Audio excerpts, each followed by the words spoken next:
All right, I know that the title of this is a bit trolly, The Instability of the King James Bible.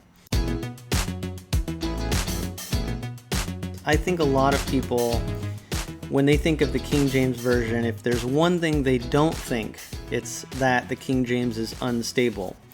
And I actually saw a comment on my channel recently, and I can't find it, but someone was basically talking about stable texts like the King James and the New King James Version. And I actually understand where they're coming from, and I actually have a lot of agreement that, yes, in terms of the words, the King James Version and the New King James Version are actually very stable texts.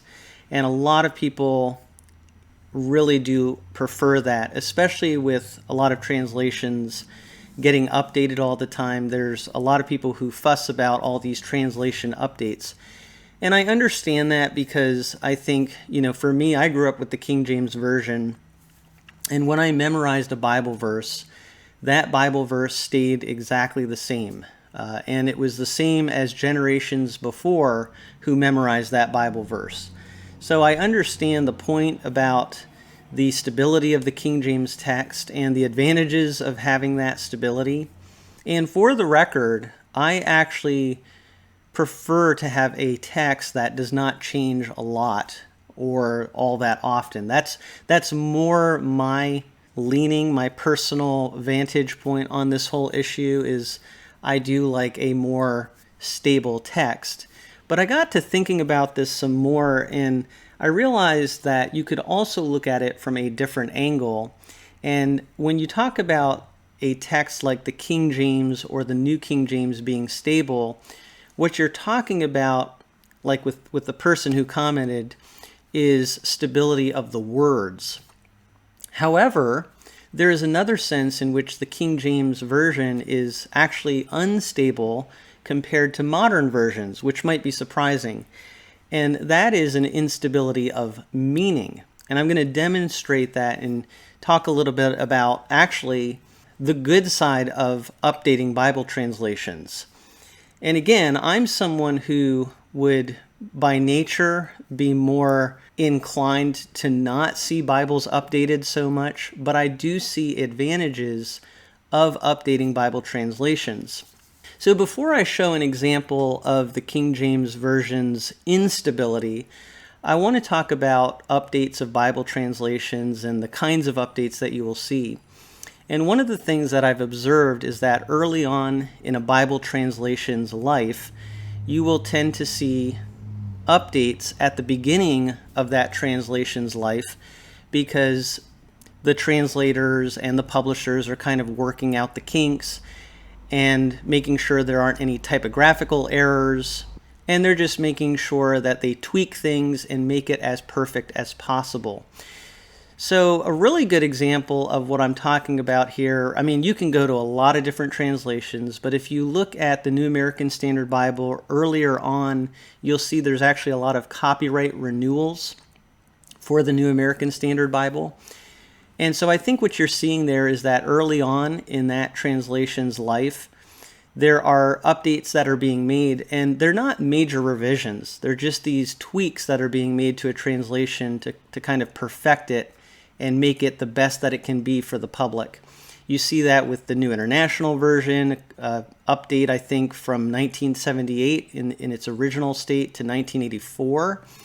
You see that even with the New King James Version, there was an initial update, a minor update from 1982, the original New King James Version, and then in 1984 there was a minor update of the New King James.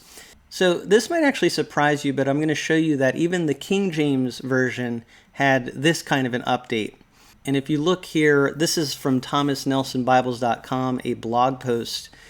It talks here about the first two major revisions of the King James Bible came courtesy of Cambridge University, first in 1629 and then again in 1638. So this is not that long after the King James Version came out in 1611. And it says the aim of these revisions was to restore the proper text by eliminating misprints and correcting minor errors in translation. Cambridge scholars also made changes to the original text by incorporating a more literal interpretation of certain words. These literal interpretations were not new. They had been included in the original King James Version as margin notes.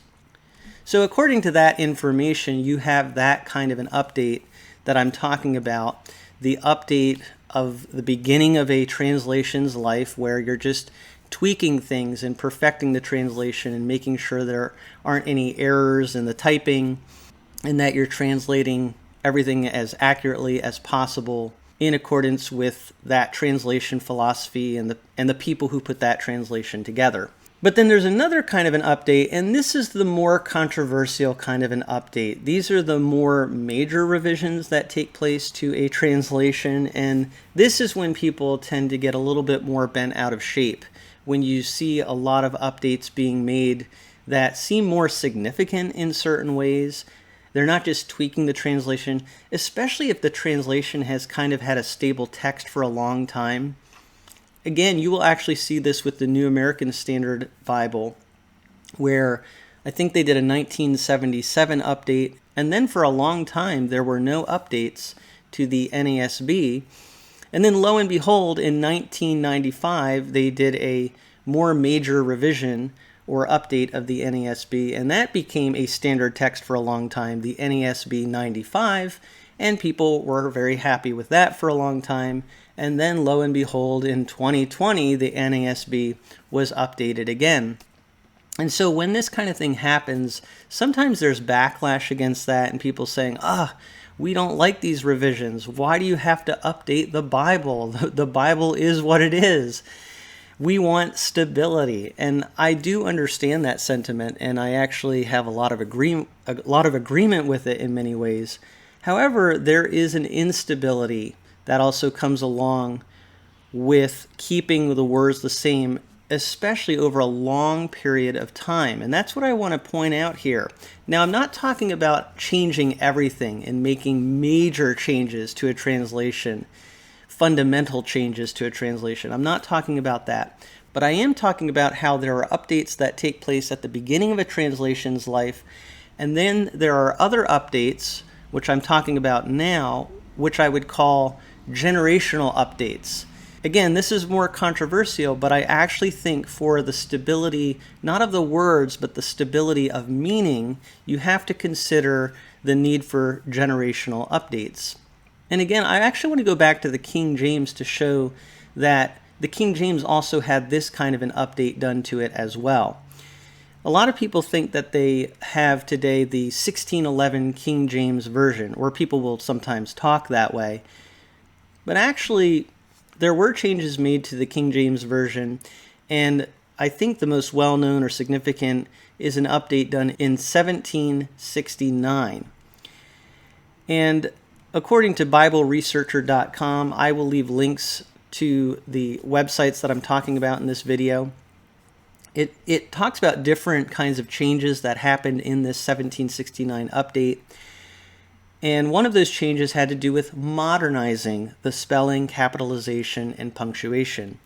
And as you can see here, there were spelling changes that took place from 1611 to 1769 that were incorporated into the text. Now, why were they changing the spellings? Why didn't they keep the text stable like it was in 1611? Why did they change it? Well, I think you can imagine that between 1611 and 1769, the language had changed, including spellings had actually changed over that very long period of time. And I think if you were to compare here and look at the spellings that were originally in the King James Bible to the updated spellings, you can see that it would be pretty hard to read the Bible if it maintained those original spellings from 1611. So this is an example of what I call a generational update. Updating things to modernize them. Which sounds really bad, doesn't it? It sounds like, oh no, you want to modernize the Bible? Why would you want to do that? Well, to us, 1769 no longer sounds very modern, but you can see that between 1611 and 1769, the Bible did actually need to be modernized. And I would argue that the Bible still needs to be modernized. even though in a sense you could say, but then you don't have a stable text. Yes, but what that actually does for you is it helps to give a more stable understanding of the text. Because by modernizing the spellings, for example, people understand what they're reading more readily. But probably an even greater example of what I'm talking about has to do with the meaning of certain words that change over time.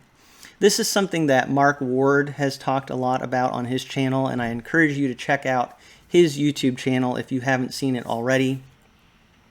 A lot of great information about the King James Version in comparison to other modern versions of the Bible. But I want to show you here a verse from the King James Version that I hope kind of conveys the point that I'm making, that yes, we do want a stable text. On one level, that is a very valid point. On the other hand, we have to understand that if we take that too far, there's actually an instability there to the meaning of the text and how people read the Bible. So here's the example that I would give, and if you can think of other examples in the King James Version, leave those in the comments below. But I thought this was just a really apt example of what I'm talking about. Imagine a young person reading this verse today. It says, "You have respect to him that weareth the gay clothing, and say unto him, Sit thou here in a good place, and say to the poor, Stand thou here, and sit here under my footstool."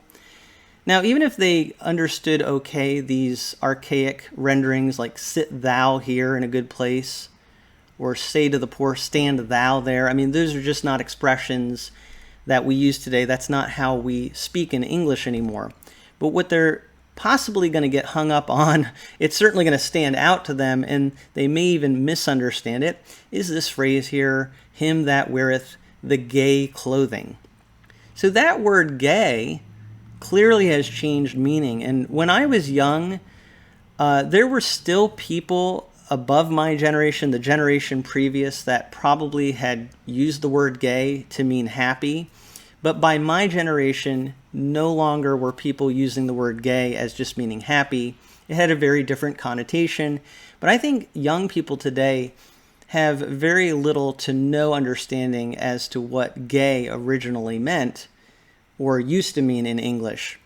And so if they read this, if you just ask a young person today, what does it mean for someone to be wearing gay clothing?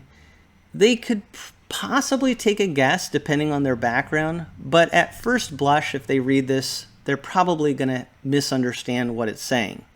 So this is an instance where I think you can see there's actually an instability to the King James Bible because it's not being updated. And it would actually have more stable meaning and understanding in the English language if it were updated. And I actually think that this is understood, and that's why you are seeing more and more tweaks to the King James Version. There have been some different updates done in recent years, other than the New King James Version, because people are understanding that the King James Version, if you just leave it as it is from 1769, it doesn't any longer connect with people the way that it did before. And it's easy for people to actually misunderstand it in certain areas.